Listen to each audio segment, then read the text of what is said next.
It's the podcast a day late and a dollar later, short. but Snowmageddon. Yeah, apparently the weather pattern shifted from when we were in high school and we lived in Loudoun County, got dumped on. Yes. Now they said Loudoun County's not getting any of the snow and it's coming south of the district. I feel it. I feel Corey and I live just outside of Washington. My back. It's been the last day. So, someone said this on the Northern Virginia subreddit. They said lifting 2 5 pounds is easier than 1 10 pound. So shovel throughout the snowfall. Agreed. So I was out there 3 times. Nothing makes you feel like the man of the street. When you're out there shoveling. It was me and a bunch of them. Granted, my husband had to work early day, first responder, God bless his soul. So he left at 4:30. So I said, leave whatever's on there because it's dark anyways. And I'll get it in the morning. So he did last night, his 5 pounder, and I got the rest of it. It's still easier than a single 10 pounder. I know. I will say the snow was very fluffy, at least last night. But this morning, it got wet. Very heavy. If you guys are on the West Coast and you don't know what wet snow is like, thank your little lower spine. When it's nice and fluffy, easy. Mm-hmm. In fact, when it's so fluffy, you can actually use a leaf blower.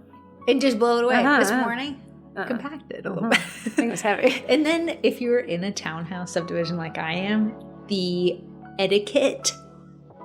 townhouse etiquette of the sidewalks. Corrie lives in a townhome, and the townhomes, to shove as many as possible, they weren't able to put the parking lot as far as they extended the townhome. So every parking spot is shifted by 2 townhomes. So meaning my parking spot is in front of my neighbor. Right. So you have that ethical and moral dilemma. Do I shovel just my walkway and my spot over there? Using the neighbor's walkway to get to your spot. That's a rough I'll tell everyone I shoveled both neighbors' walkways in front of the fire hydrants and by our vehicles and to the mailbox. I felt like I did my duty. So if you caught me on a Ring camera, you can't be mad. It's a tough one. It's where did your ethics start and stop? Sidewalk edition. Wait. She gets the best of all the worlds because we've all shoveled or stuff. My parents live in this kind of unique housing building that they used to build here where the single-family homes are stuck together. Yeah. They're considered single-family homes, but you are in a townhouse layout. So it's like these big single-family homes squished to other ones. Yeah. So my dad has an electric snowblower, and he's definitely that kind of guy that will snow blow your driveway if he likes you. Yes. And if you don't wave at him when he leaves, he will not snow blow your driveway. But he was like, he was snow blowing all the walkways because that's the type of guy he is. And he says, I see the neighbor who never has ever waved at me. And he's got a tiniest shovel, and here I am with this snow blower, and I could make quick work of his. He's like, and I thought it might be the way to extend that friendliness. Bridge the gap across so he, pushes his little snowblower over there 2 feet straight. And he said the guy looked up at him, put his shovel down and went inside. It closed the garage, leaving my dad shoveling. We said he thought you were the HOA. It's so funny. So today, based off of that concept here, what I was thinking we do this week is ask the group what podcast topics they'd like us to cover. Nice. Not today, though.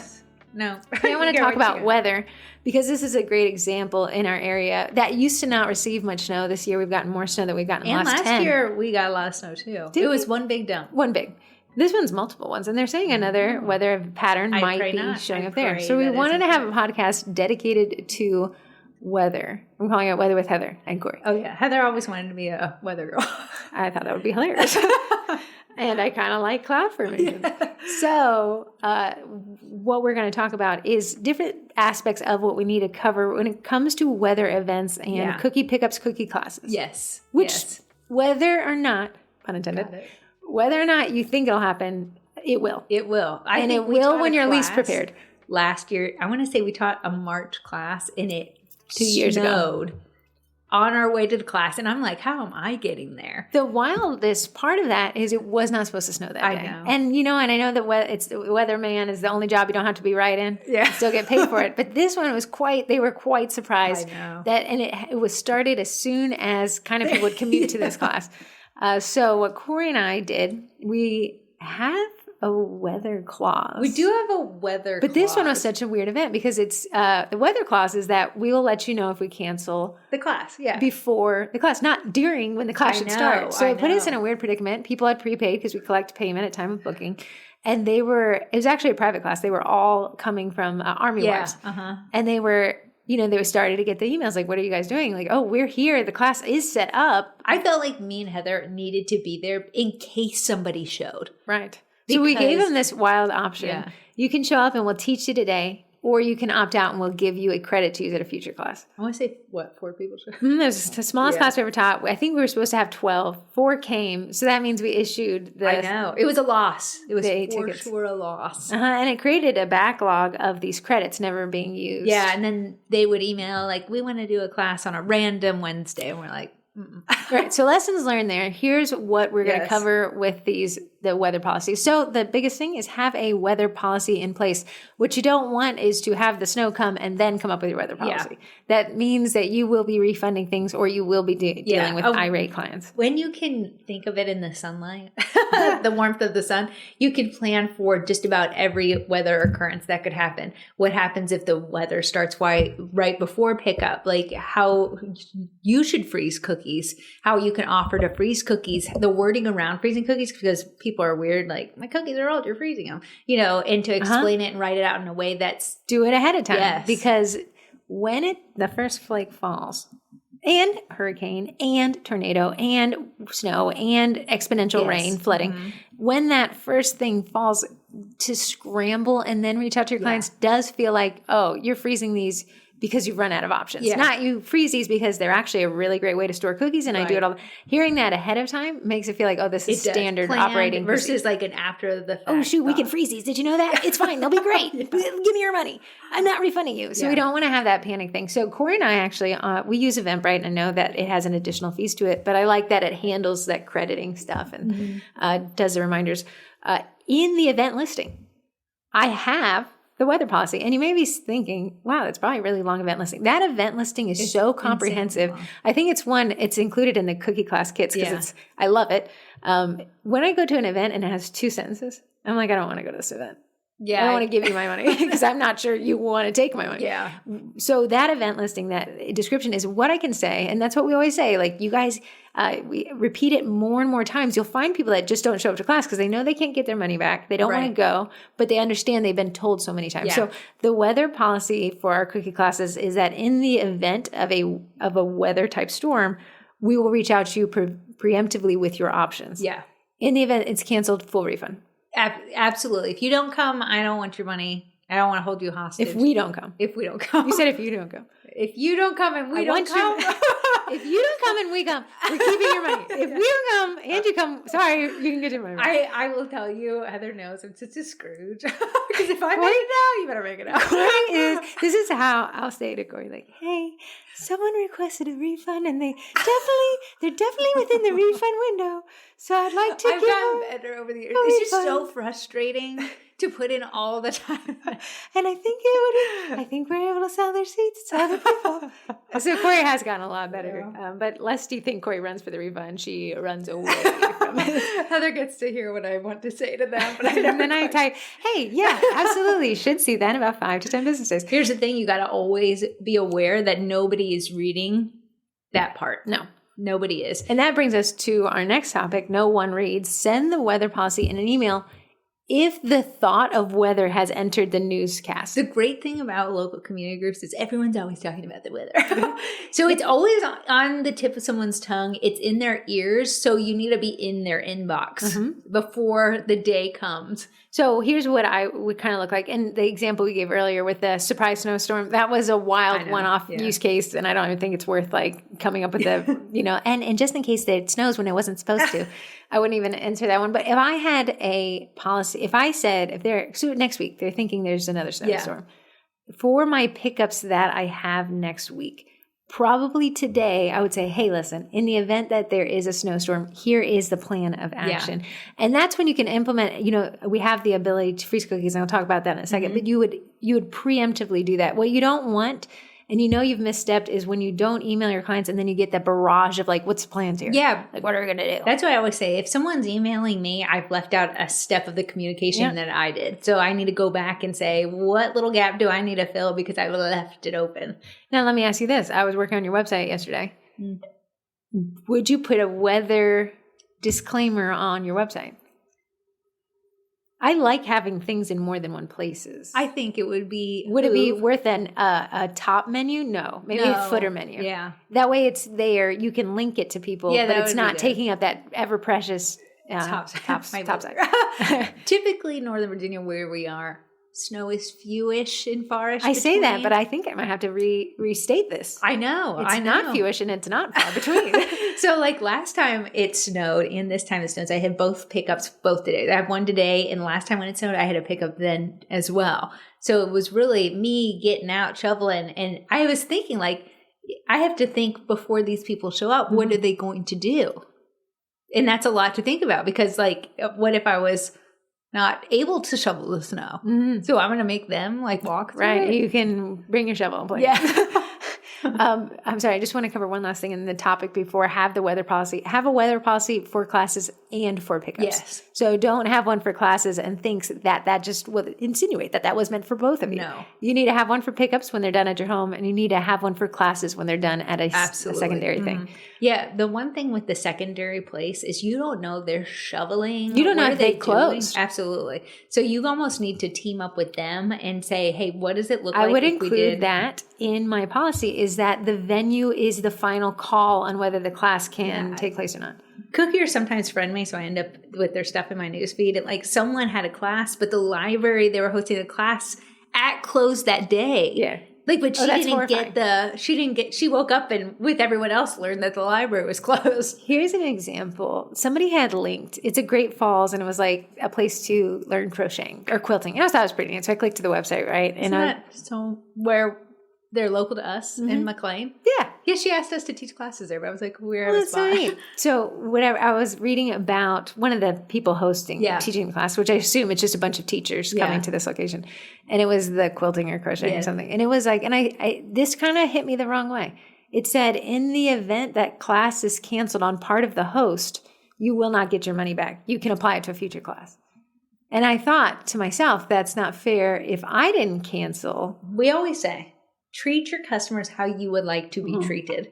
If they have a no say so, like, listen, I have a front wheel drive 4-cylinder vehicle. We're not covering mountains, but a lot of people in this area have Jeeps and Subarus and SUVs. They For a flat plot of land with no mountains, we certainly can climb them. I know. So you got to plan that, just because you didn't show, that's not on them. Here's a hybrid one that I like better. In the event that the host doesn't show, I can roll you into my next class, or I can give you a full refund. I think that is fair. I think it gets, what obviously the host doesn't want to do is lose out on the money they collected. Yeah. And you have all the reasons I baked or whatever, but to give people like, hey, I can I can give you first access. Like, make it sound like an exclusive. I can get first dibs on my next class. You're going to love it. Or I can give you that refund. With business, there's times you will win and there's times where you will lose. You have got to price accordingly to cover those times that you will lose. When that snowstorm happened and only 4 people showed up, there was no profit no longer in there for me and Heather. A lot of people did take us up on the extending their tickets out to another class. But if we would have priced just right at what we needed to, There'd be no elbow room. There's no elbow room. So I'd be desperate and be like, no, you can't. Take your money back. You have to show up. Yeah. Get your snowmobile. Here's something. This would be tricky, but if you worded it right, when you use Eventbrite, you have the option as a host to absorb that fee. Yeah. Or you can pass the fee along. Yeah. But regardless, if the ticket is refunded, that fee is not.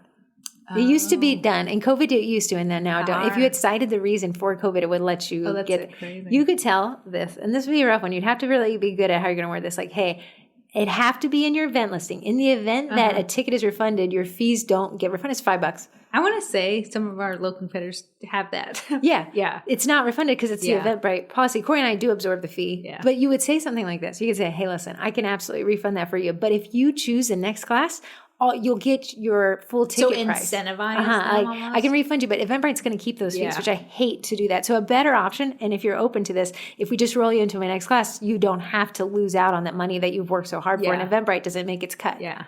An option. You can't sound threatening with that one. True. You have to word it in a very specific way. Yeah.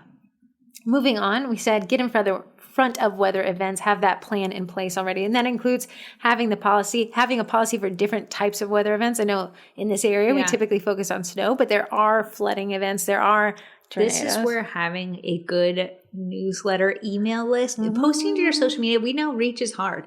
So making that post and assuming people are going to see it. No, you got to be in the inbox. If you have a text messaging app, that would be great. That's a great one. Yeah, for classes, because it gets right to them right at the time that they're. I saw this question. It was a couple of years ago. I can't remember where I saw it, but it was in one of the groups. And it was like, hey, I posted to my social media that class is canceled. They canceled it last minute for something. I'm not sure everyone will read it. Like, oh, no, that can't be the only place. No way. We already know the algorithm reaches only 2%, let alone everyone who had signed up for a class. You absolutely have to collect their emails.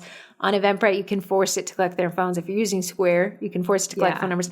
And that's when I would use that text message. I mean, you're texting 10 people, it's not going to flag your... Yeah, but those text messages are going to get read and open. That text message is probably the number one thing that will catch my eye. I will open a spam text message. Yeah, if you go to spam, I'll check what you sent me. The problem with newsletters is it can end up in the promotions folder. Social media, the reach is just not there. So here's what I would do. In the event I had to cancel class, I'd send a text. I'd send a personal email to the attendees through my Gmail, which I use G Suite. Yeah. I would send a newsletter. That one will end up in promotions. And I would post it to my Facebook page. Because what we don't want is someone to show up to class that was canceled.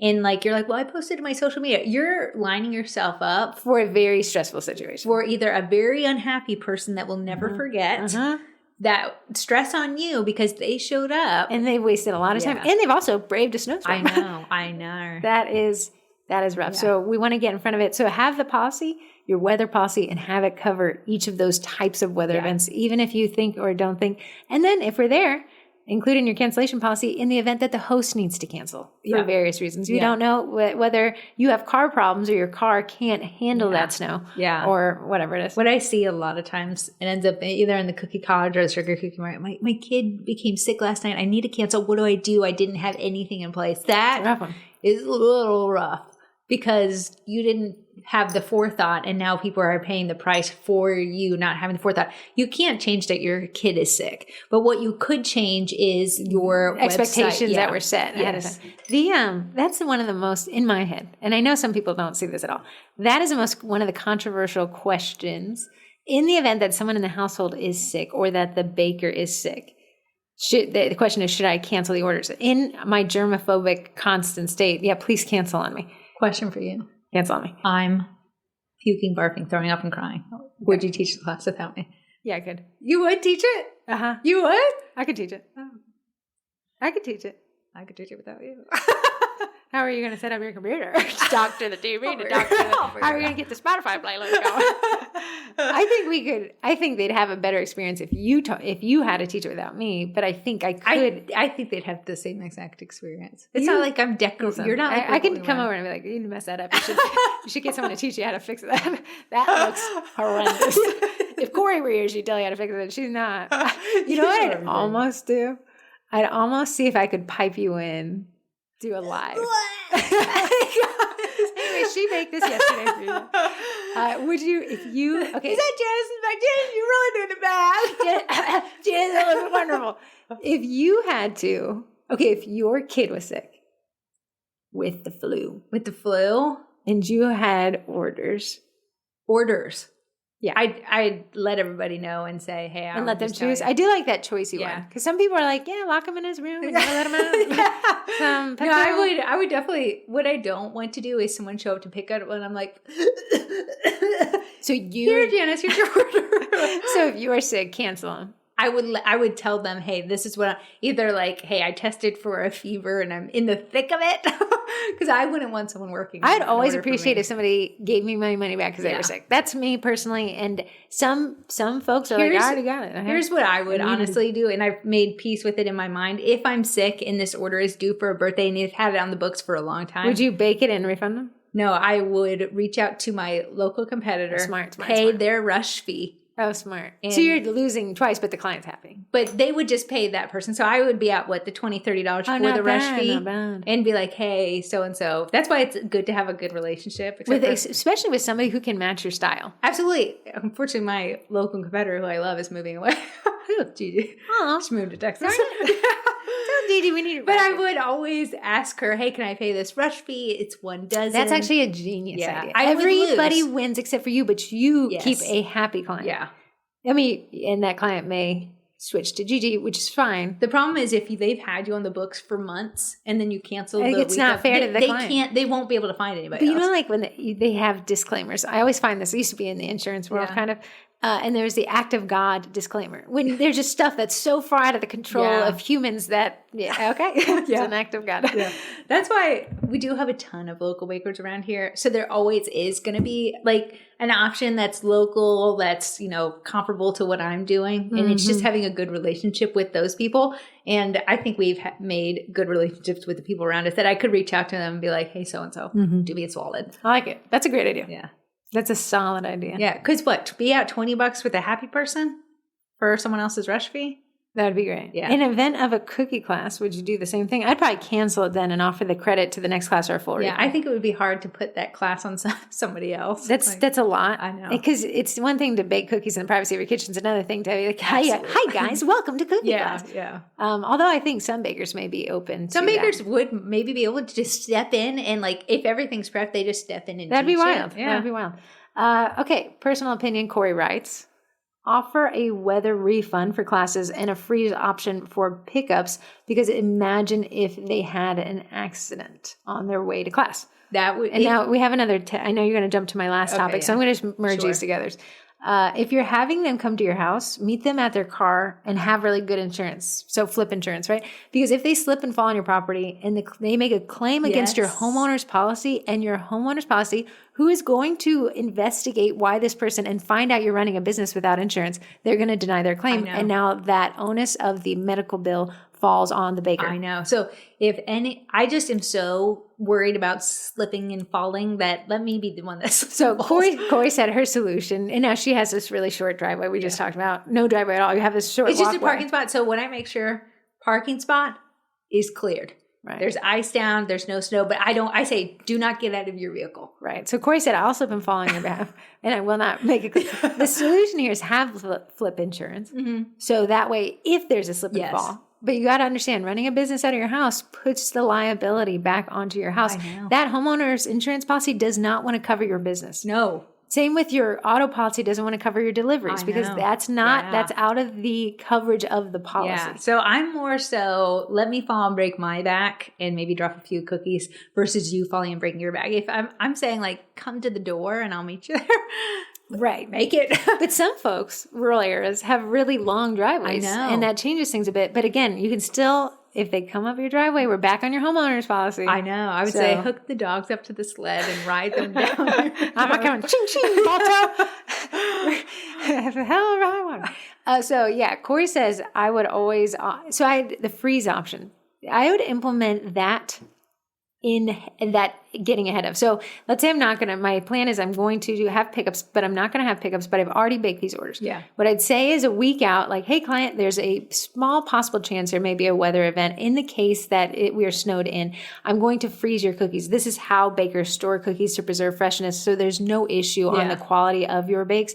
And I'll give you instructions on how to de-thaw those when you're ready to pick them up. I actually made it. You made it a blog post on my website. I did. How to freeze cookies. So what I can just do is send them. And in the blog post, make it sound like it's the best idea you got to tell me that's ever happened. Like what you don't want to do is like go to a doctor and they're like, I don't know, maybe this. And I'm like, well, I don't know. Maybe if you don't think it's a good idea. But what do you want the doctor to be like? This is the solution to your whole problem. And I'll be like, okay, this sounds, let's do it. Fresh as the day I baked them. Even better. Some people say they taste better after a de-thaw.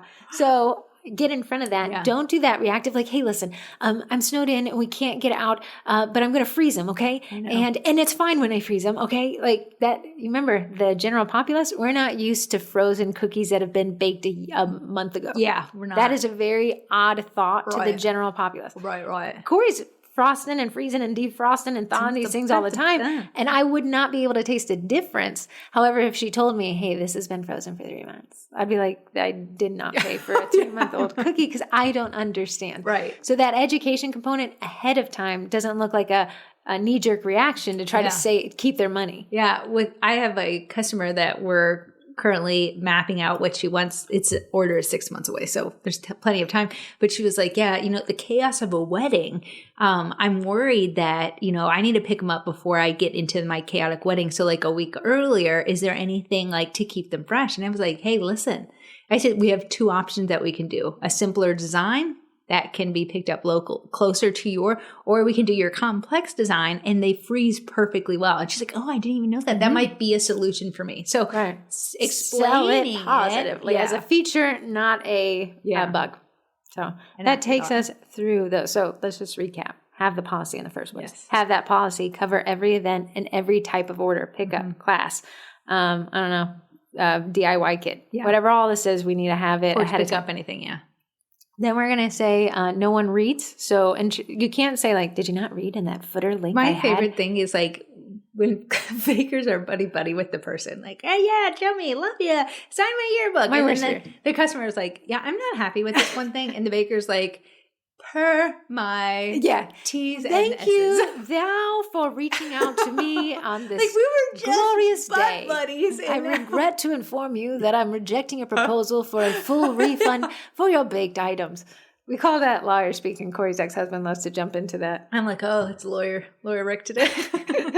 Corey, regarding our mutual son that we had, our offspring. No one reads. So you just definitely, especially if we're in months, I would almost say in the footer of an email, which is very easy to add. If you go to Google, go to your Gmail settings. You can scroll down to the bottom, and that's your email signature.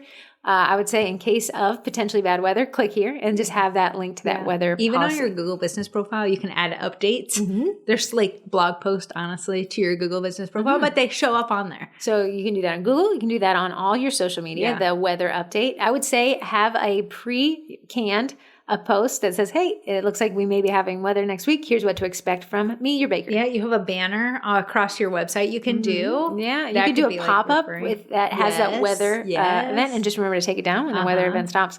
And then you can have those text messages and custom emails for the specific people. And really just get that messaging out there because no one reads, and the algorithm doesn't allow them to read. So we have the email newsletter is great because it's chronological. Text messages are wonderful because I check all of those. But Google's pretty good at spam now. Spam catch-up. Good. You're tapping on something. All right. And then you have the other options there. Yeah. Okay. Get in front of weather events. Don't react to the weather event. What we don't want is Corey and I's situation when we were at class and the weather event started. That was act of God territory. Yeah. But what we don't want to do is only respond after the snow starts falling. We want to do that a week out would be delicious. Even 4 days out is delicious. And it is that balance because sometimes, all the time, the weathermen get it wrong. Yes. And it's either more or nothing. It's a boom or bust. I like it now in our area. They'll be like, we think 4 to 6. Could be a boom. 8 to 12. Could be a bust. 1 to 3. I'm like, that's just everything that it could have been. 0 to 12. It's going to snow sometime, somewhere here eventually. Yeah. So get in front of that and then maybe have it like, 7 days out, I'll post to social media. Yes. 5 days out, I'm going to send that newsletter. Yeah. 3 days out, I'm going to start sending custom texts. Mm-hmm. Personal opinion, Corey says, offer weather refunds for classes, or again, like we talked about, that credit to kind of dissuade people from showing up because we don't want them to slip and fall. We do not.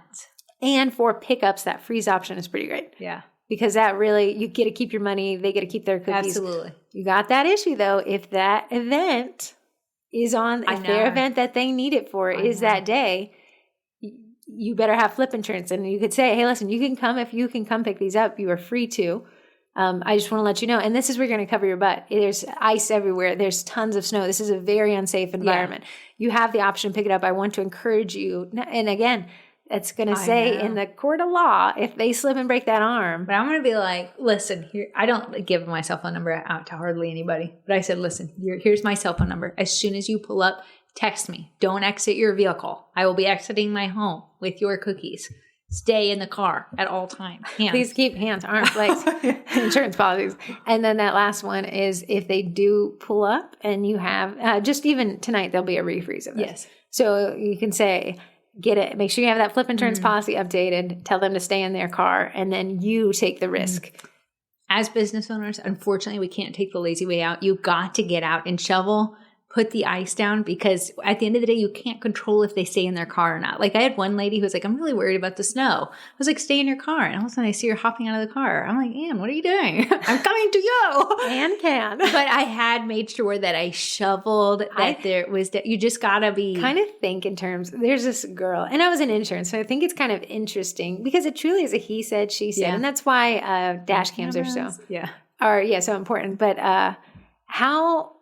what did someone say? I was reading that someone had a water leak in their townhouse basement in our area. And that water seeped into the neighbor's townhouse basement. And the person said, my neighbor's saying I have to cover this for them. Do I have to? Top comment said, listen, in the world of insurance, did you take proactive measures to mitigate the loss before it happened? That's how you'll not have to pay for them. Because, a leaking hose bib is one thing. If you turned off the water to the house and you had the plumber come inspect it, same with what Corey's saying is, did you spread salt down? Did you shovel your walkway? Are you able to prove that you took the measures to mitigate the accident? Yeah. Because even flip insurance, and you got to understand, you literally pay for insurance to fight your claim. Yeah. Against you. Yeah. Insurance is like, we'll cover it, but we'll do everything in our wheelhouse to not have to cover it. So you're going to say, okay, I do have flip insurance. I have people coming to my house.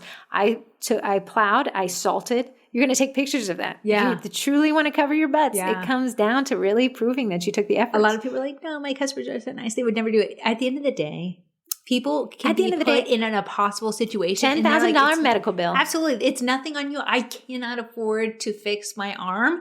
So I've got to have someone pay for it. So you just have to assume, and a lot of people say Northern Virginia is sue happy. So I just assume everyone's going to sue. Do you just assume, or do you just assume? It's just guaranteed. I assume everyone's going to sue. And you can't really hold it against them. Medical bills are, and the liability falls. Sometimes they could go and claim it on theirs, and their insurance would be like, hey, this is not us. This is them. Yeah, and then you would subrogation. I know. That insurance world is crazy. Random fact here. When I was at one of the classes, because we actually had to host the classes for the agents to get their continuing education credits, I was talking to one of them, and they're like, yeah, if you call all the time to ask whether this is covered under your policy or not, we'll drop you under a clause called propensity to file claims. Oh, that's wild. Meaning, if you're constantly checking, they're saying, well, this person's going to see when they can file a claim. That is wild. I want to say, when my car was a hit and run, it was parked in a parking spot. Someone took off the whole front bumper. But they also It was a year ago yesterday. I know. They also hit the wheel. So I take it, they fix everything but the wheel. And I was like, yeah, I'm going to need the wheel fixed. And they're like, no, we don't think so. I said, they don't want to pay. They don't want to. And I said, listen, it wasn't like this before, and it will not be like this after. The magic words, if you ever have to talk to your adjuster, one, you can fire your adjuster. That's what they told me. And again, I was on the outside of this. They said you can, if you get an adjuster who's been in the business for 30 years, they're going to just be like, I want to get you off the books. So here, let me pay out your claim. If you get a new hotshot who's trying to prove himself, so they're almost like, ride a bushy tail, say I want somebody else. The other thing they said is that the phrase is made whole and you like told me kind, that. like I quality. said, I would like my vehicle made whole. And then like kind, like quality. So, I worked in home restoration. Yeah. So they were like saying, do take those videos of your house every year and update it. Do keep receipts of large scale items that you want covered. They said a lot of times when a house burns down, people are like, I don't need my soap. They're like, makeup can be thousands of dollars, and it is covered under your policy. So make sure you take at least pictures of it. But then they said, if you can have your receipts. I know. I was even thinking, if the house burned down, the amount that I would be decluttered immediately. Even imagine you could get. But okay, they were like this: in the event that the house burns down and they're going to replace your TV, if you do not have the make and model, but you say, this is what they said: if you say it lights up with a red dot at the bottom center, they will have to find a TV, or as close to can, there's a TV that lights up with the red dot at the bottom center. What a pain! Unless you could just show them like it was that would be Sony ideal. Blah. It's funny. Rob got in a motorcycle accident, and I'm like, I found all the receipts and gathered all the makes and models of the gear because a person on a motorcycle. No, it's the helmet. Because the helmets are ruined if there's an accident. Yeah. The police department cut all the clothes. Yeah. So, but these were very expensive materials. Yeah. And then they said, wow, this is very organized. We're going to cover 30% of some of this. Like, it's not even covering it all. That's wild. Yeah. So you just got to understand, you are for insurance and against insurance at all times. Mm-hmm. Well, for your customers, against your customers. at all times.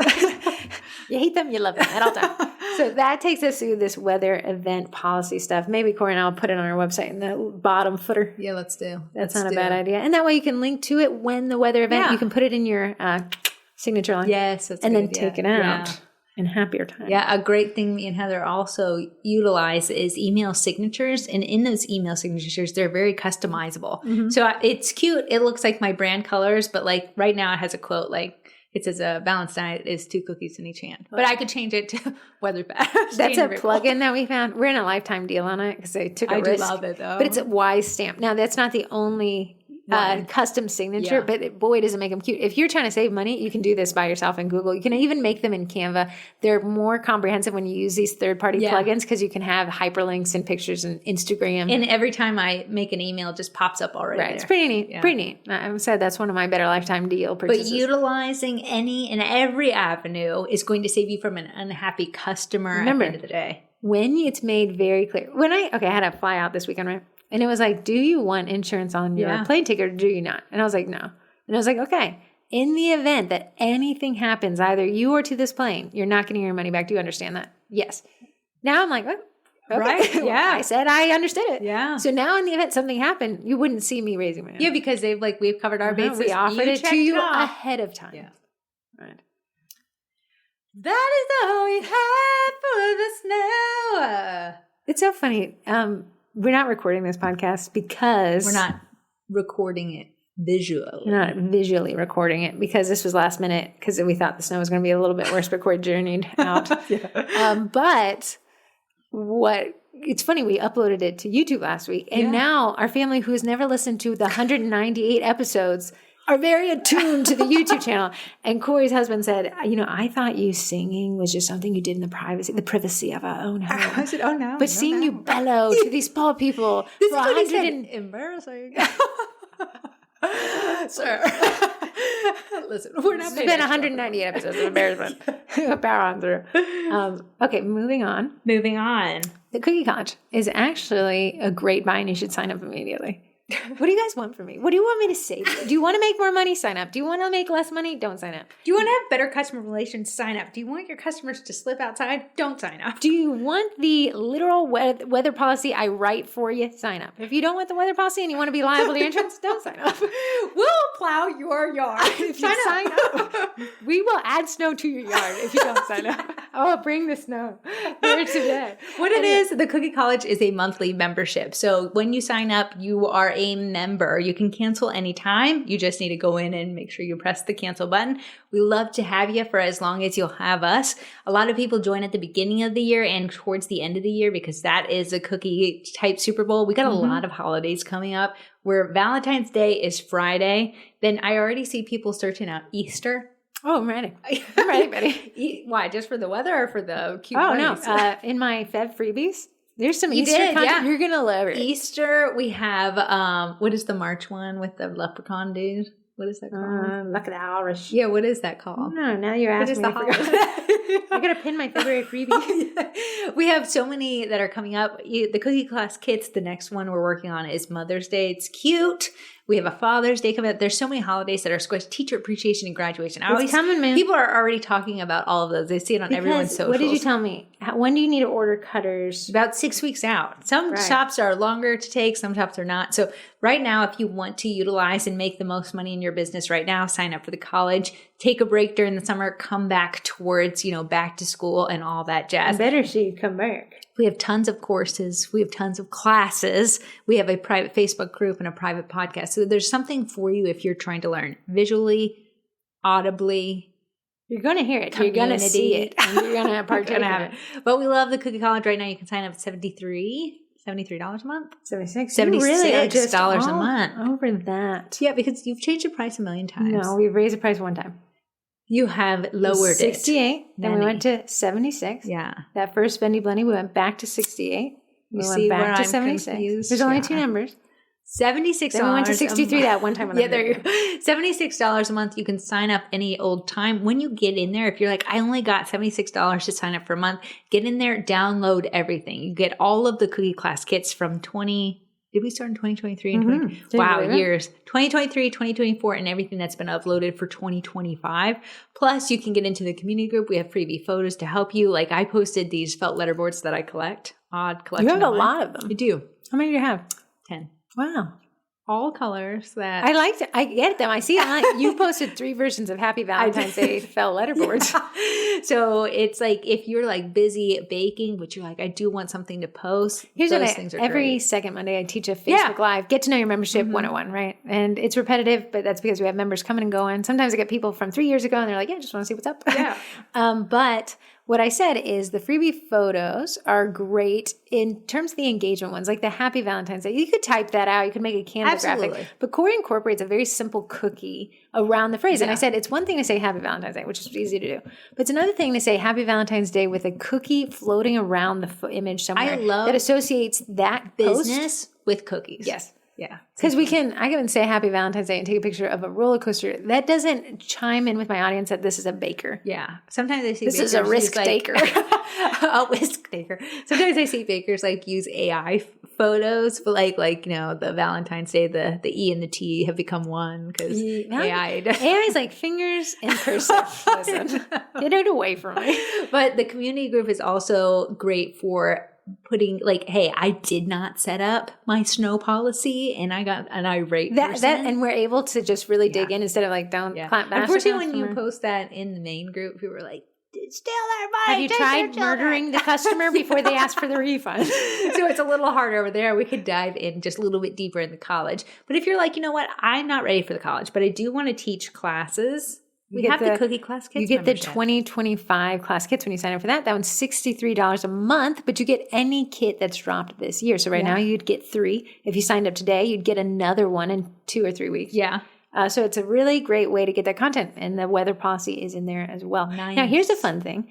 Corrie and I have been talking, like you guys are in this group, you're listening to this podcast. Mm-hmm. How do we appreciate the members? Because what's a group without its members? Absolutely nothing. Right. So Corrie and I were like, let's halt new group member acquisition. And let's appreciate the members that we do have because eventually groups can get too large to manage. So if you have a really nice petite group with a good amount of engagement, you have a really solid offering for people there to, come and ask their questions and get answers. So we decided to do a February freebies every day leading to Valentine's Day, 1 free digital graphic. Here's today's. Did you see this? My first cookie care card. A cookie care card. How to love your cookies. That's adorable. Valentine's Day thing. That's adorable. Right. Just in time. I did check for typo. Did you check for typo? I did. Did you? But I also probably wrote them. So how can I see what I wrote was wrong? So anyways, this cookie. But every 24 hours, the last digital download expires and the new one comes up, which is stressful. Hate it for you guys. I hate it for you. If you don't associate FOMO with Heather, if you're missing out with Heather, you don't know her. You do. Something about it, I just love the feeling. Yeah, you are wild. I love if you're in the college, I think Heather gave you access. Yeah, so anyways, for the digital downloads membership and the Cookie College membership, the digital downloads are this February 15 graphics grab bag. Great. Yeah, for $10 if you do the digital downloads. You had given on this February freebie a free cookie cutter. It was like a double heart one. Well, they got 4 cookie cutters. They were printing it off and giving it as gifts in their classes. And you print it off as many times as I you thought want. that was genius. The last one. So let me see what my one. Today is a care card. So today is the 12th. I'll explain the care card while you look. What the cookie care card is when someone picks up their cookies, it's how best to take care of them. So a lot of times instead of saying you need to keep the cookies out of the fridge because the condensation eats at the icing, these care cards, you include it. And it just is above and beyond. So your customers can be like, I can't remember quite what she said. Did she say put them in the fridge or not? They can reference a care card and say, oh yeah, they said don't. It's just a nice addition. You know what you could do? Like if you're like, oh, I don't like what Heather wrote there because I operate differently. You could just take this into Canva, put a white box over my text and add your own text. Nice. But here's what I wrote. It said, freshest by. Nice. Stored best in. Yeah. Avoid the fridge. Yeah. If they're heat sealed. How to freeze. How to defrost. Nice. Right. So it kind of covers. That's everything that's everything I usually typically say. Yeah. To somebody. See, I did a search on what people would typically say. Here's my one tomorrow. Guys, it's so cute. It is a Easter tag. It's an Easter tag. It says Happy Easter. I made that egg myself. Adorable. And then I thought the colors were fun. The colors are very Eastery. I'm kind of ready. Here's my last one. Okay. This is a cookie card, 3.5 by 5. So vertical. It says Happy Easter from your favorite bunny baker. And because it's the last day of Feb freebies, I included a Peep bunny that would fit on that card. This is like it's twofer. a mini card with the cookie cutter. And That's adorable. I measured in Illustrator, so it should fit. So that little bunny should, and this is a good like thank you cookie or card cookie concept. People and it's super simple. simple. Actually though. So man, make your money. Listen, if you think the freebies are going to help you make your money, how much could the cookie college help you make your money? To Heather make ya. But I won't be here for long, for I am FOMO. But we would love to have you in any of the memberships. If you come and go as you please, we love that too. That is a great strategy. Yeah, our goal is to make. If you sign up for the year, though, you get 2 months free. It's our way of thanking you for the commitment, dealing with us. But you're going to get a ton of content. I see people. They're like, "I'd love to leave. I'd love to cancel this, but I can't. Yeah. I'll never get this content anywhere else." What's so funny is I saw a comment. Kelly said, "I closed my cookie business and I could not leave the group." There's something about community groups. Yeah. Especially when you tend to, a lot of these people have been in for months and months, some years, some have even been since the start of it. When those people leave because they've closed up their business, I always have a moment of silence. So like, wow, I've become your weird internet friend. Yeah. Shocker. I know everything about you. I know everything you do. Yeah. The cookiecollege.com, it's a blast. I'm going to start teaching classes in the main group that drive more content over there so you guys can see what it's about before you spend your money.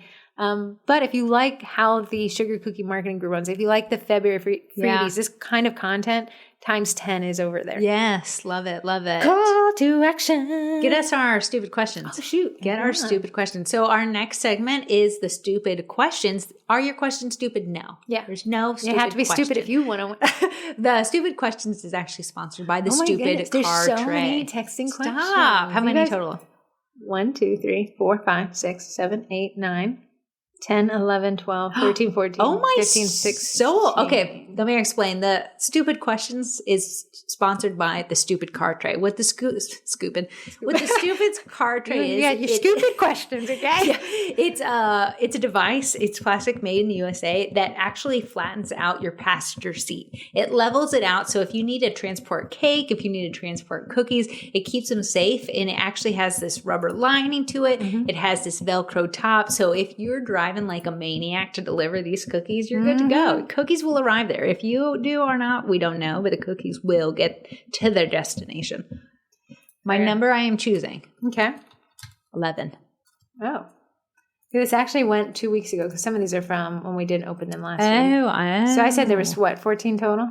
Okay, hold on. 1, 2, 3, 4, 5, 6, 7, 8, 9, 10, 11. This is a texting question. She said, my stupid question is, are you both attending CookieCon Reno next month? Okay, this is from 508 area code. If this is your text, email Heather at sugarcookiemarketing.com 508. You are the winner of the stupid card tray. Now, this is getting posted on Wednesday, so you have until Wednesday next week. Nice. I'll give you that 7-day grace period. Because as Corrie and I said, the weather event is an act of God. It's not your fault that this is a day late. It is not. Regarding that, are you attending CookieCon Reno? If you guys don't know what CookieCon is, it's pretty fantastic. It's a live, in-person cookie baker meetup, lasts 4 days, and it moves throughout the country. It does. Sometimes in the past they've done 2 a year. I don't feel like they're going to do that anymore. I think they're going to consolidate it to 1 a year. Yeah. And that one is in March last year. I think it was in Texas. It was. Right. And we hosted a happy hour there. We didn't. Heather Campbell Brookshire did. Yeah. She was Heather and other Corrie. Yeah. But this year it's in Reno, which is in Nevada, which is pretty far away. And Corrie doesn't like to travel. Listen, I got a kid. Corrie's got an excuse is what she's got. We're getting braces. We got a lot going on. So CookieCon Reno, I actually think they still have tickets left if you want to sign up. But it's I would say, and some people say, like, should I go or should I not? Do I think you're going to be like, I'm a different person? No. Do I think you're going to have a very fun experience that I'm not sure it would be neat to say you did it? Yeah. Right. I think you should experience it once. I think putting it on your bucket list is great. I definitely love the East Coaster ones. That would be great. Sometimes they do them in Orlando. One time they did it in Ohio. DC. Put it in DC. We have literally every event center. They're making a Kalahari in Short Pump. And when will that be? 52 years away? 52 years away. Okay. So you hold on your horses. I'm holding on my horses. But I didn't realize how many bakers are from New York area. See? East Coast. It'd be a 4-hour drive for us. Oh, that's not bad. No. Better than Florida. Which is a little bit 17. Yeah. Corrie and I, we were invited to speak at the first one. Corrie sent this Hail Mary pass and was like, hey, do you have any capacity that we could show up here? I know you don't know us. We're kind of new to the space. And they were like, wild, you would email us. We had somebody that was supposed to teach a core class and be the closing speakers drop out. And could you do this? You'd have to show up in a week. I was like, oh my goodness. Okay. So Corrie and I were like, well, you only live once. So we came up with a curriculum. We taught a how to stage and photograph cookies class. We taught it 9 times in one day. We had it memorized. And me and Heather had like bounce off. My joke landed. Send it back to Heather. Her joke lands. What is so wild? Because that day is very long. You only have, I think it was only 10 minutes between each class. Yes. So I had said all these jokes so many times. I'm like, did I already say this to you? Like, are they hearing this twice from me? Or is this a new group? And then that night, because it's so jam-packed, and I gotta say, CookieCon does a good job of keeping you entertained. We had to do an icebreaker game, which went terribly. It was horrible. It was hilarious until people were crying. Kids crying. And then we had to be the closing speakers. So as soon as they have this big grand dinner, like banquet, plated dinner, right? Yeah. And Corrie and I, they offer all these awards for all the competitions that have been going on. Yeah, it was fantastic. And then raffles they had. And then we do this closing speaking thing. I think we just had a couple jokes and stuff like that. And then Corrie and I get back to the room and we were like, listen, we have to spend one more night. It was already nighttime. And then we have this 12-hour drive home. I think it was 12 hours. Yeah. And I said to Corrie, wow. I've never been so tired. Do you want to leave tonight? Like, do you want to just pack up and go? Like, we'll be home around like 10 tomorrow. And she was like, okay. So we load up the car last minute because we're still in high heels. Bright pink high heels, I think, is what we were wearing. We load up the car. Were we in my car? Yeah, we were. And we set out into this journey into the night, forgetting I'm in my 30s now. I thought I was still in my 20s. I know. I'm like, Corrie, my eyelids. I had a Google question to ask somebody to get to know them. Not that I haven't grown up with. We played one Justin Bieber song so many times that now when I hear it, I'm like, oh, that drives back to CookieCon. So do I think you should go to CookieCon? Yes. Are we going to this one? No, that was the answer to the question. Sorry. Typically, we do the happy hours, but that's easier when they're a bit on the East Coast. So if CookieCon comes back next year on the East Coast. Maybe. But 508, text me the rest of your phone number. Email me at heather@sugarcookiemarketing.com and I will connect you with Phil from Stupid Car Trip, who runs a discount. If you didn't win today, you can still use a discount. Yes. Code SUGAR. 15% off. Now they do run additional discounts. This stacks on top of that. And I think Phil's still offering, if you get a Stupid Car Tray and email him your review video, he will send you the add-on silicone mat and cup holder. Nice. All right. Voice. Do you see Bosch send out an email? I'm not sure if I'm allowed to say this or not. Did I get But they changed the cookie paddles. No, we're the affiliate. So it was an affiliate. Redesigned so that they don't break. But I think there's people are like, I visually see that and inspect it myself. They said, because Corrie and I are Bosch affiliates, right? So put that on my LinkedIn. We just do it because the Bosch Black Friday sale happens about the Vendy Blendy. So we use the affiliate money to run the ads to make the Vendy Blendy better and pay in towards the giveaways. But now I'm on their affiliate email. They said if you make a video with the paddles, they'll give them to you for free. So do you have to request them or do you get reimbursed? No. Because I don't want a gamble for those paddles. Did you make their 3 videos in exchange for the Bosch we gave away? I definitely made 2 of them. Okay. So I didn't want to be embarrassed and be like, can we get another one? She's like, where's the videos from the last time? Listen, they need to be coming crawling with those cookie paddles. People, the weird thing about that, I'm going to pull it up. You tell them the problem with the paddles. Cookie paddles, it's called cookie paddles. So you assume they'd be good for any cookie. And the Bosch is a beast. It can hold so much. It's like a 5-6 quart type of dude. The problem with the cookie paddles, they're plastic. As soon as it gets into a little jumbled mess with the butter and the sugar, they just break. So then you have plastic parts in your dough and you have to throw out the whole thing. So I've never even used my cookie paddles and I just used the dough hook. But it's confusing if you're just buying the Bosch for the first time. You'd assume the cookie paddles will do the paddling. Okay, here's what it says. Okay. Introducing the ProLine cookie paddles. ProLine. Curved blade. Okay, people are asking me, is it plastic or not? It looks plastic to me. I don't know. It says new and improved cookie paddles. We're thrilled to introduce our new and improved cookie paddles. These upgraded paddles feature an innovative curved blade designed for better ingredients incorporation and an overall smoother mixing experience. Unlike traditional flat paddles, the curved shape keeps ingredients moving, pushing them towards the center of the bowl for less scraping, faster mixing, and a perfectly blended dough every time. So compatible with both Bosch mixers and Nutrimilla RT stain mixers. These paddles are a must-have upgrade for home bakers and professionals alike. They launch on March 2nd for $29.95. I don't know. Don't know. That they're still plastic is wild. Well, but how much? That they're still plastic is wild. So I guess what we would like you to do is buy them and make dough. Risk a triple batch on breaking them. Someone had mentioned that they thought the gears were weak. The gearing was weak because the paddle's having to do so much work.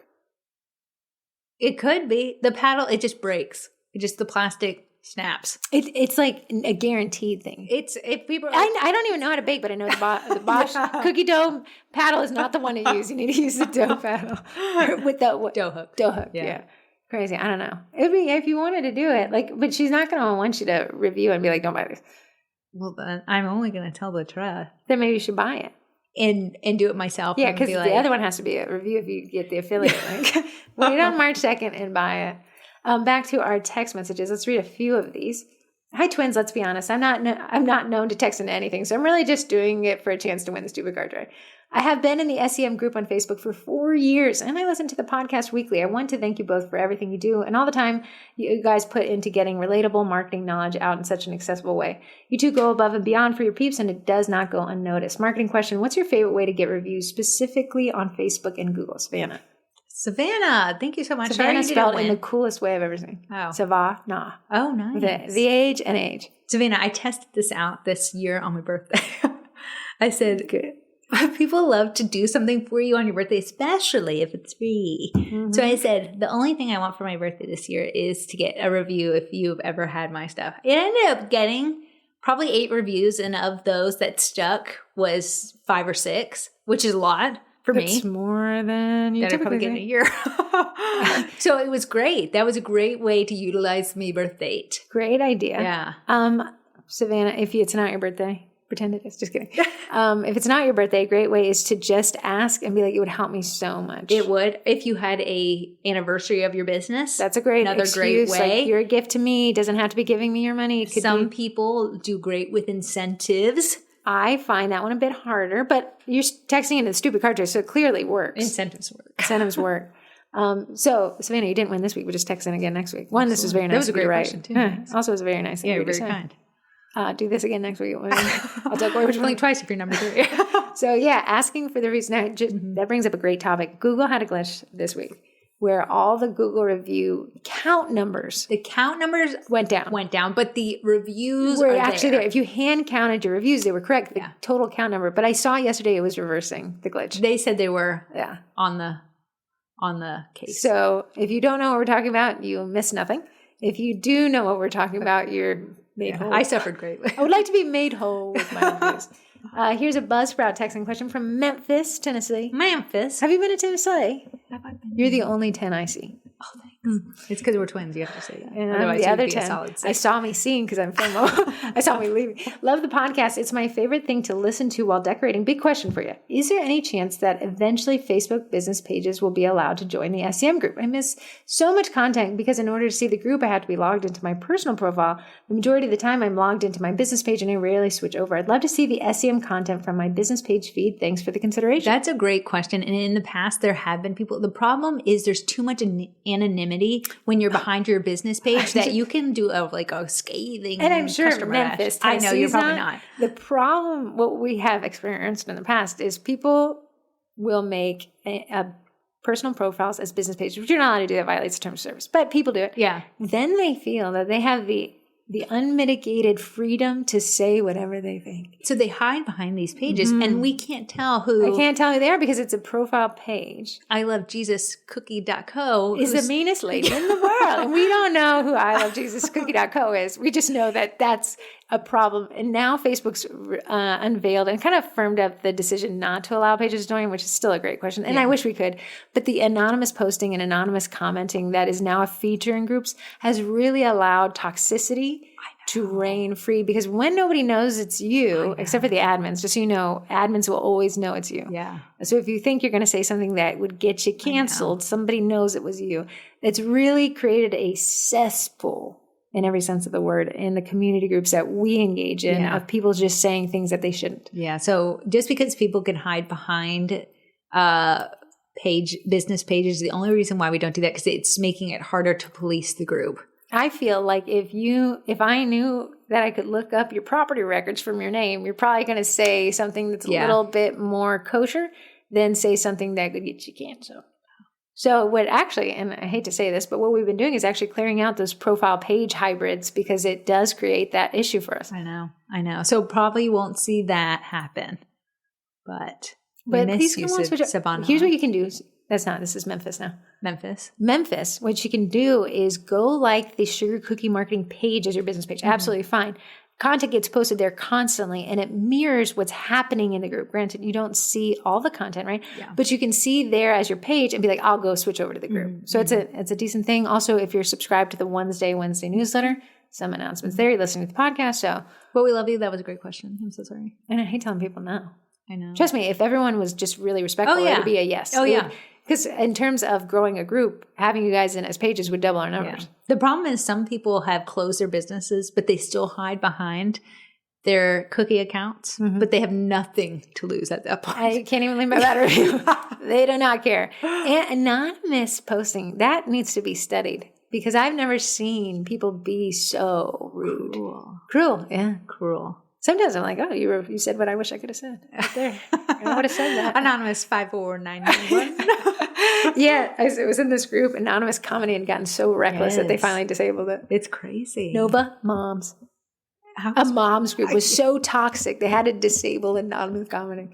Some lady, and Corrie and I will send each other, if you ever got a hold of our Snapchats, if they were like, can I get her phone and look, it's just screenshots of these groups. Yeah. And this lady yesterday, anonymously, you can still post anonymously, you just can't, they disable commenting. Oh. She said, I feel like cheating on my husband. Is anyone just bored and just get that 10-year itch? And then she's like, oh shoot, they disabled anonymous commenting. I'm not going to get any replies. Oh, what are you guys doing? Last one I'll read.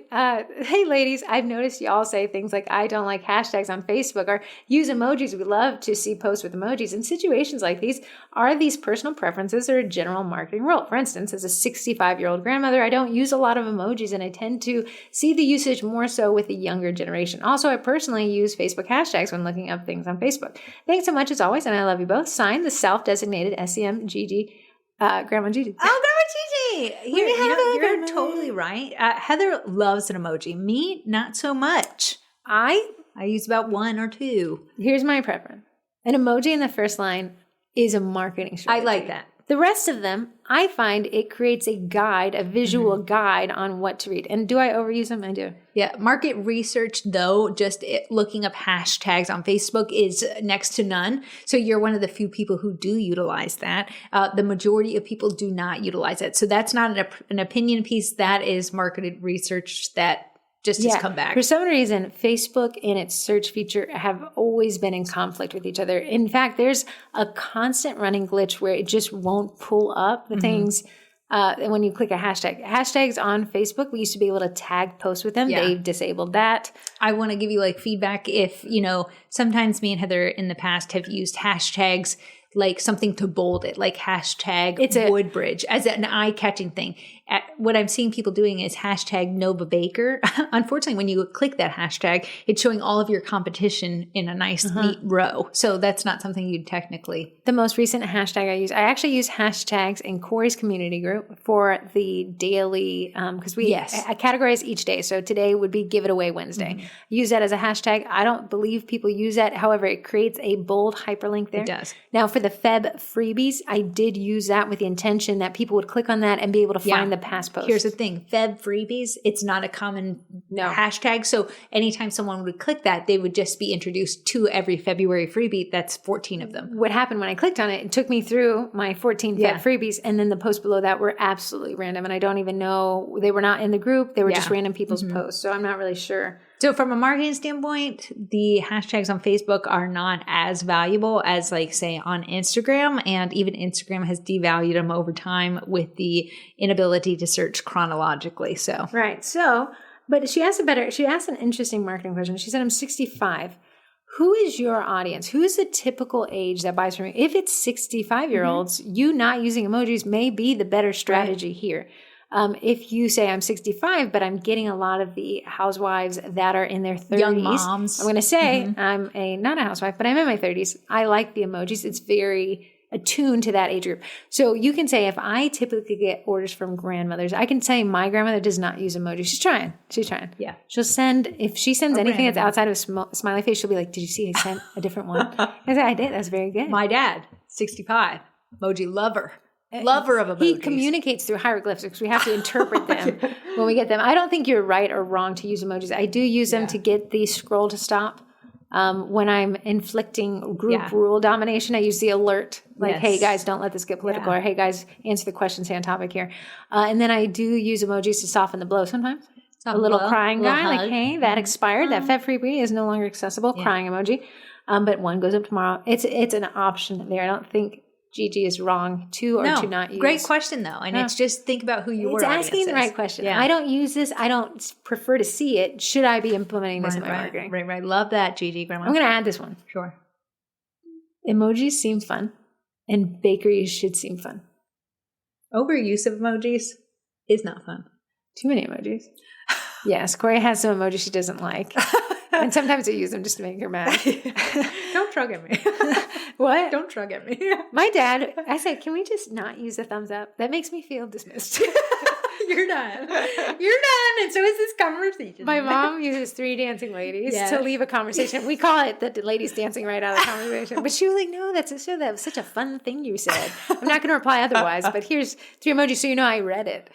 Hi, twins. I have good and bad news. You literally said Jesus. I know. I feel like I like one more. Everyone's writing these really great questions. Okay. Hi, twins. I have good news and bad news situation. Good news. I've grown my email list to 500 contacts. Wow. 95% of those opted in or subscribed. I'm not sure what that means, but I like it. Bad news. Now I have to pay for MailChimp. Oh, I do hate this. This is how they get you. It's $26.50 per month. That's more than I pay for my website. Are there cheaper and comparable options, or do you just have to shuck it up and pay it? Bridget in Georgia, actually Bridget, in the group last week, I asked what people were using for email senders, if they choose to, and a lot of people were talking about the price of MailChimp. Once you pass, MailChimp is free, and that's how they get you. Yeah. The minute you fart, they charge you. The minute you do anything, it's like, hey, we're going to charge you for this. So, and that threshold starts at 500 subscribers, meaning at $4.99, it's free. At 500, it is that. Here's a hybrid option. Are you going to say scrub it?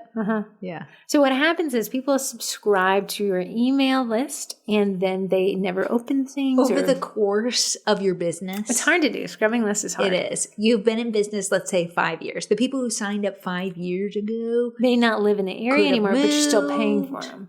Could have moved on. In MailChimp and in most newsletter senders, you can see the open rate and quality. I think MailChimp does a star rating off of how often that they open your emails, how often they reply to your emails, how their click-through rate. If someone's opening your emails consistently, I'd keep them. If somebody never opened any email, I'd scrub them. You're right at that threshold where most of these platforms are going to charge you. Yeah. So it might be worth it to scrub. Now there's scrubbing websites, websites where you can upload a list. It will do this sleight of hand where it pings the email address and reports back whether the email is active, whether it's blocking you or something. That's a nice way to scrub it. So it's called Bright Verify, is the one I've used in the past. Okay. You would take your 500 contacts, you would upload them to Bright Verify, and Bright Verify would charge you, I think it's like a quarter of a penny per one. Nice. Pretty effective. We're saving $26. It's a fine investment. And it's going to tell you which one it thinks are A-okay, which one it doesn't know, and which one is like, get rid of this. Yeah, that's great. So we could keep you could really get a good email list out of there and also, save some dollars. You mentioned 95% subscribed, so there's 5% we could get rid of already, which would take us back to that 20, under the 26. Yeah. Now, here's the other side of the coin. That is a strong number, 500, and let's say your open rates are really high and your click-through rates are high, that $26 are going to get covered in one order. Yeah. And I also want to say, sometimes I see cookiers do this, and it is a little confusing to the end user. You have people who sign up for your class newsletter and for your custom order newsletter. Those people are not the same. This is called list segmentation, and it's a really strong, it's obnoxious. Yeah. Because you have to say you are a newsletter subscriber over here on this list and you're over here on this list. And it takes that manual operation. Yeah. However, they all still count against the account. Could you make 2 accounts? You could, but that would be rough, man. So what Corey's saying is game the system. Make 2 MailChimpies and have your class account, which technically Corey and I do. We have a MailChimp account through the sugar cookie classes, and then Corey has a flow desk for mixing bowl cookie company. Here's the thing. If you didn't like paperwork, you're going to hate this. Here's the thing. If you want to save $26, but pull your hair out. How much is your time worth? How much is your shampoo, your regrowth shampoo worth? If your class list, if you're already booking out your classes and you don't need to send those people something all the time, and they don't want to be bombarded by your pickups. But that's a rough one because those class people are likely to order. Are they likely to order? That's a rough one. You're in a very unfortunate sweet spot of paying more money. I would audit your own list to see if they're not opening. I would clean those out. Then I would take that list, export it, a CSV file, upload it to a website like Bright Verify, let it scrub it as well. Yeah. And then what you would do, this would be why you could have it Bright Verify and manually remove them one at a time. Yeah.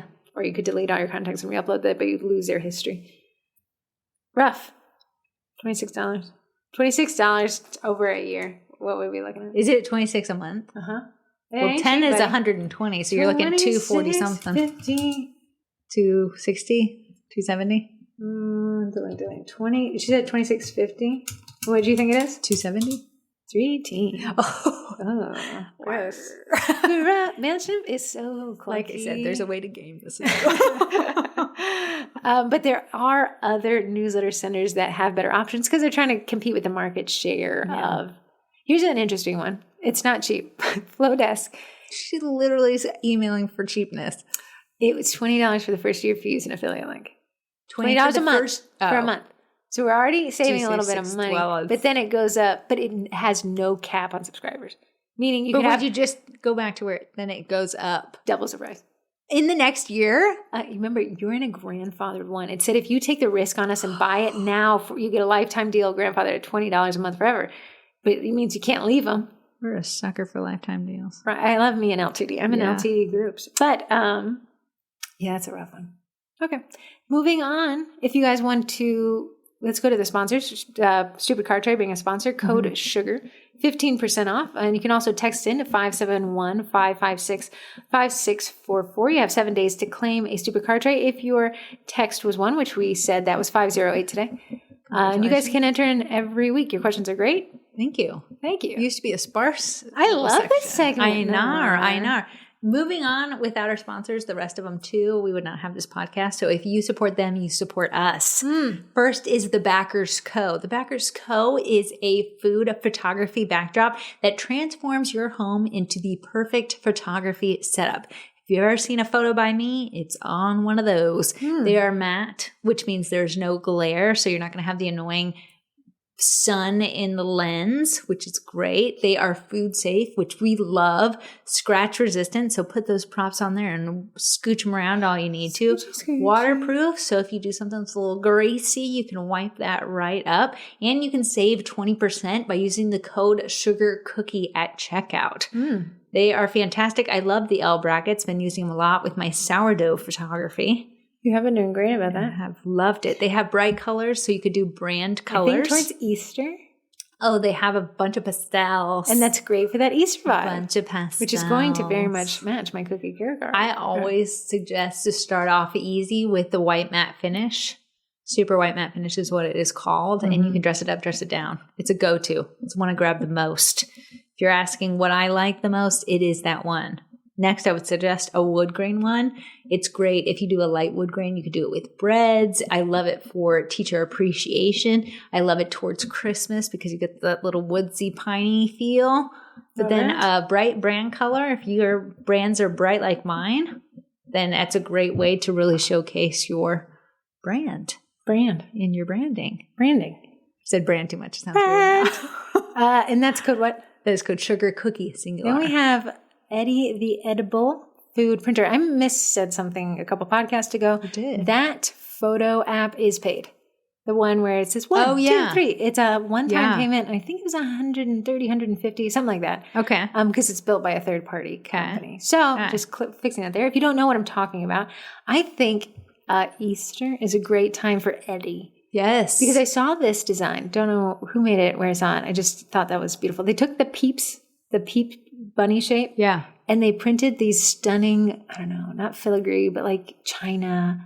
Like, you know, when you get a glass of china. Mm-hmm. China. And it has that. Fine china. It has that print on it. Filigree. Is it filigree? I have no It's like blue. Yes. But they took that style. It has a name. I don't know. And I've searched it a million times. It's a little bright blue. You know what I'm talking about. They took that and they found different versions of it. Light blue, light pink. And they printed on the bunnies.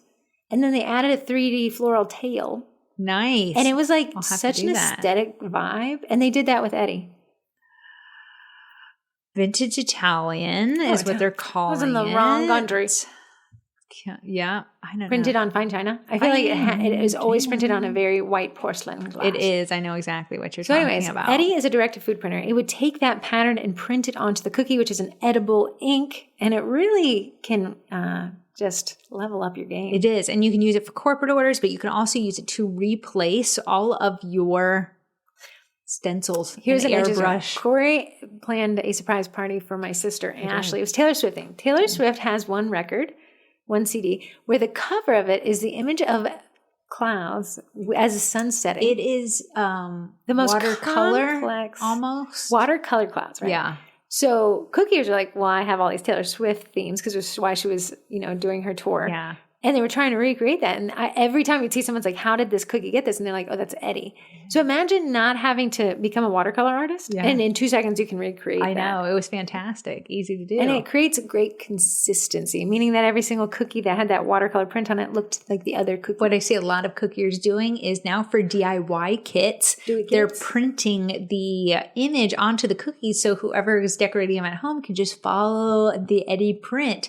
So the teddy bear has his little nose, his eyes, and the kids are having a grand old time decorating versus having to figure out where the eye would go. We did a PYO stencil, quote unquote, print for the digital downloads, and it was pumpkin face. Nice. Yeah, you're right. We did do that. We did do that. Last but not least is my favorite meringue powder, and it is called Royal Batch, made by a company called Bakety Bake.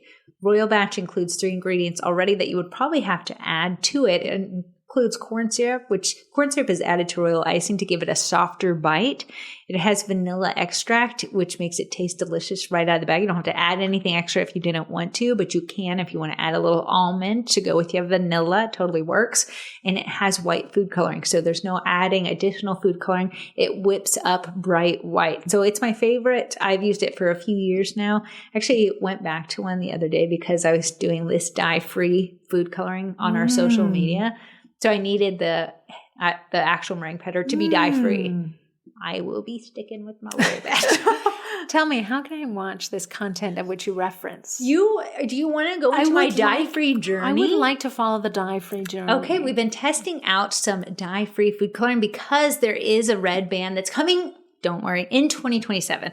And all the companies who sell it, they're going to adjust. They're going to feel no impact. But it would be nice to offer to your customers. Because Corrie got a lead yesterday for a dye-free set. Yeah. And she was like, I said, listen, I just got it in the mail and I'm learning it. She's like, listen, I'll be your guinea pig. Corrie offered her a discount in exchange for letting her be the guinea pig. Yeah. So we're in the talk. So I'm excited to use that. We have True Color, My Green Heart, Prism, Chef Master, and Supernatural. Those are our 5s. How, Corrie, can I watch this happen? You can go to our Instagram. I can?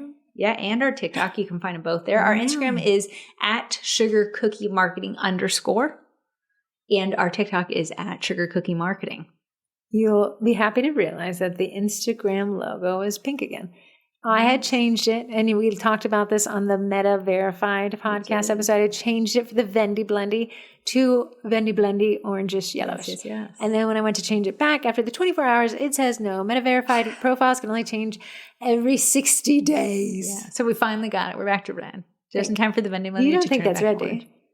Pink. Oh. Bright pink. Yeah. Yeah. Just making sure that you can see. I know Purple you can't see. Is my issue. You should have saw me with the dye-free, which is already muted. So did this change? I made white. Yeah. Corrie can't see purple, that light purple. That's so light. Not. She sees it as gray. Yeah. So Corrie, she came with these sweater cookies, and we're like, that's such a cute purple. And she's like, they're gray. And we're like, what are you seeing? Yeah. Just so you know, I have to get in front of it with any customer who orders like something that's purple. I'm like, here is what the color looks like. And I will send them the AmeriColor, since I don't know technically what it looks like. You have no I need clue. those glasses. So everything in Easter, is it just kind of a single? Why are we doing gray this year? Why are the eggs looking eggs? Why are we painting the eggs white? But I'm excited to do an order. You seem very excited about it this morning. I think I'll do True Color. Yeah, I'll really put my... Why did you pick True Color? When I was doing the test this week, it was the truest color. How many have you used yet so far? I did 3. Chef Master only had 4 colors in their little bottles. So it was like blue, yellow, Corrie said red. Chef Master was like, please be good at color theory. Yeah, if you buy you're going to have to like know like what makes green. But True Color had a ton of those bottles. And I like gel versus powder. Because I think you have to use less gel than powder to get to a color. Thing. It's a mental thing. A mentee bee. Mentee. We're talking about mental health in Cookie College. It's been interesting. I did an anonymous form. I'll be posting the statistics there. Mm-hmm. I think that's it. You have a Twinterest. My Twinterest was going to be the natural food coloring, the dye-free food coloring. Testing that. I made, if you didn't know, we have another group called Sourdough Sellers. You should join it. And what I made is a reel on doing a sourdough sugar cookie DIY kit. Using the dye-free food coloring for Roy Lights. What a sleight of hand. I know. I love when my worlds combine, and that is a great combination. I actually made for a client because I'm really wanting to start selling more sourdough. So I made a client this order. It was a Lunar New Year. She got 12 cookies, but I made one. She got 13. I made one in a sourdough sugar cookie. Okay. And I said, hey, I made her a thank you cookie in a traditional sugar cookie, but this one sourdough snake for the Lunar New Year. I was saying the Lunar New Year snake theme is great for people who have pet snakes. I've been finding all this cool clothes and bags. Yeah, so I said, hey, I would love to get your feedback. Sourdough sugar cookies just are a little bit more breadier because of the properties of sourdough. They're made with sugar or whatever. My husband loves the taste of them. More than a regular sugar cookie? He said they're less dense. He's right. Yeah.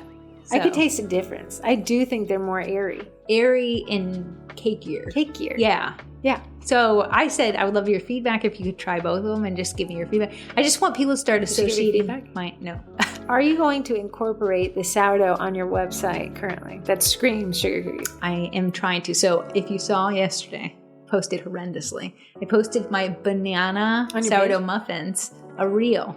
Here's the thing. If saying PYOs is hard for our audience, saying sourdough anything but bread is also hard to adapt because the word discard sounds like trash to me. So you're taking your discard and you're making these other things. Sourdough sounds like exclusively bread, but you can make everything in with the sourdough. Like one thing I told myself, you're going to try something new, a new recipe with sourdough. So this week is Cheddar Bay biscuits. Cheddar Bay biscuits. I'm looking at your post. Yeah, it did horrendously, but that's okay. Someone said those look delicious. I just want to start associating my name with sourdough. Okay, I did get an order for bagels last week. Bagels. That was great. It's a slow moving process because my brand has always screamed sugar cookies. But I took a macaron class last week. I got a macaron order for Easter. We're working it. It's hard to add a new, especially when that's the one thing I'm good at is sugar cookies. So that's what I lean towards. My snake's waking up. He shed from last week. Hello, my little baby. All right. I think that takes us through. I don't know that I had Twinterest. I don't think Twinterest. Nar. I don't think that I miss anything. We're having a Valentine's Day card exchange with my sisters. Oh, it was a card exchange and now it's a gift exchange. I know. How did I get? Sarah said I love gifts. It's her birthday. She's getting a gift and then she wanted more gifts. Yeah, the threshold was $20, but everything had to be exactly the same. Yeah. So here's what I got. This is ridiculous. Let me ask, because I can return. Well, maybe I did away with. Did you get from Target the other day? Targ. You know the freshening stuff. Yeah. They had tester samples of all of the different oils, parfums. I'll take it. That's why I got everyone a little tester set up, each separate one. I like it. I'm in my perfume journey. Parfumé. Toilette. What is it? Toilette. I don't know. It was fancier perfume. Whatever you called me. Toilet. No, thank you. You know when you go and you're like, it's like day toilet with an asterisk? I think it's toilette. Toilette? I don't know. I need to go to the toilet, so let's... Okay, we'll see you guys next week on time, unless there's a snowstorm. Unless there's a snowstorm. Getting ahead of it right now, telling you guys.